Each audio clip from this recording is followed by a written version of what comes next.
नमस्कार, आप देख रहे हैं जन एक्सप्रेस और मैं हूं आपके साथ शुभांशी त्रिपाठी। उत्तर प्रदेश से एक ऐसी खबर सामने आई है जो किसानों की किस्मत बदल सकती है। जहां अब गोबर सिर्फ बेकार चीज नहीं रहेगा बल्कि बनेगा कमाई का बड़ा जरिया। योगी सरकार ने किसानों के लिए एक नई योजना का ऐलान किया है जिसके तहत गोबर से बनी जैविक खाद पर सब्सिडी दी जाएगी। अब सवाल ये है कि क्या ये योजना किसानों की आय दुगनी कर पाएगी? क्या इस योजना से किसानों की किस्मत बदलेगी? आइए जानते हैं इस पूरी खबर को विस्तार से। उत्तर प्रदेश की योगी सरकार ने ग्रामीण अर्थव्यवस्था को मजबूत करने के लिए एक बड़ा कदम उठाया है। इस योजना के तहत प्रदेश में मौजूद करीब 7500 गौ आश्रय स्थलों को अब सिर्फ संरक्षण केंद्र नहीं बल्कि जैविक खाद उत्पादन केंद्र के रूप में विकसित किया जाएगा। सरकार का साफ उद्देश्य है कि प्राकृतिक खेती को बढ़ावा देना और किसानों की आय में बढ़ोतरी करना।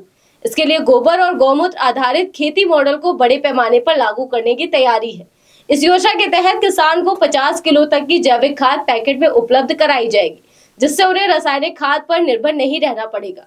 इससे खेती की लागत कम होगी और जमीन की गुणवत्ता में भी सुधार आएगा। प्रदेश के लगभग 12,05,000 गौवंश इन गौ आश्रय केंद्रों में संरक्षित हैं और हर दिन यहाँ से बड़ी मात्रा में गोबर और गौमूत्र निकलता है। अब इस संसाधन का उपयोग खाद, कीटनाशक और अन्य जैविक उत्पाद बनाने में किया जाएगा, जिससे इसे एक आय के स्रोत में बदला जा सकेगा। सरकार ने इस योजना में पारदर्शिता बनाए रखने के लिए भुगतान की व्यवस्था भी डिजिटल कर दी है। पशुपालकों को गोबर के बदले 50 रुपए प्रति क्विंटल की दर से सीधे उनके बैंक खाते में पैसा दिया जाएगा। इससे न सिर्फ भ्रष्टाचार पर रोक लगेगी बल्कि किसानों और पशुपालकों को सीधा फायदा मिलेगा। इस योजना की खास बात यह है कि ये केवल खेती तक सीमित नहीं है बल्कि ग्रामीण क्षेत्रों में रोजगार के नए अवसर भी पैदा करेगी। गाँवों में युवाओं को ट्रेनिंग देकर उन्हें जैविक खाद उत्पादन, पैकेजिंग और मार्केटिंग से जोड़ा जाएगा।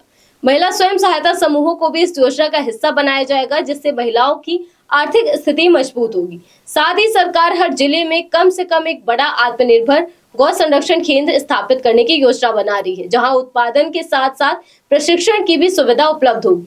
अगर इस योजना को सही तरीके से लागू किया गया तो किसानों को कई बड़े फायदे मिल सकते हैं। रासायनिक खाद पर खर्च कम होगा, जैविक खेती से फसल की गुणवत्ता बेहतर होगी और बाजार में अच्छे दाम मिलने की संभावना भी बढ़ेगी। साथ ही किसानों के लिए अतिरिक्त आय के नए रास्ते भी खुलेंगे। हालांकि इस योजना के सामने कुछ चुनौतियां भी हैं। किसानों को नई तकनीक अपनाने में समय लगेगा, जैविक उत्पादों के लिए मजबूत बाजार तय करना होगा और सही प्रशिक्षण एवं निगरानी सुनिश्चित करनी होगी। अंत में ये कहा जा सकता है कि गोबर से कमाई की ये योजना उत्तर प्रदेश में एक नई ग्रामीण आर्थिक क्रांति की शुरुआत कर सकती है। अगर इसे सही दिशा में लागू किया गया तो ये न सिर्फ किसानों की आय बढ़ाएगी बल्कि गांवों की तस्वीर भी बदल सकती है। अब देखना ये होगा कि ये योजना जमीन पर कितनी सफल होती है। क्या आपको लगता है कि ये योजना किसानों के लिए गेम चेंजर साबित होगी? फिलहाल इस खबर में बस इतना ही। ऐसी देश दुनिया की तमाम खबरों को जानने के लिए आप देखते रहिए जन एक्सप्रेस। धन्यवाद।